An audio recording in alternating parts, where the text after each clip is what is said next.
السلام علیکم ورحمۃ اللہ وبرکاتہ۔ سامعین محترم، شعبان المعظم کی 15ویں رات، جس میں حق تعالی شانہ آسمان دنیا پر جلوہ افروز ہوتے ہیں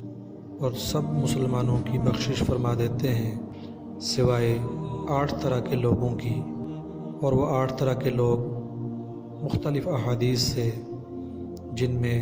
حضرت عائشہ صدیقہ رضی اللہ تعالی عنہ، حضرت ابوبکر صدیق رضی اللہ تعالی عنہ، ابو موسیٰ الاشعری رضی اللہ تعالی عنہ، عبداللہ ابن عمر رضی اللہ تعالی عنہ، عثمان ابن ابی العاص رضی اللہ تعالی عنہ، ان سب کی روایات کے مطابق وہ 8 طرح کے لوگ ہیں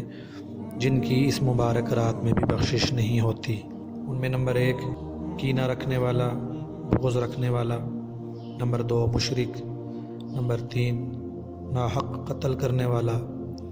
نمبر 4 زنا کرنے والی عورت، نمبر 5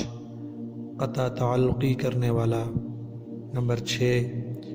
شلوار، پینٹ یا تہبند ٹخنوں سے نیچے رکھنے والا مرد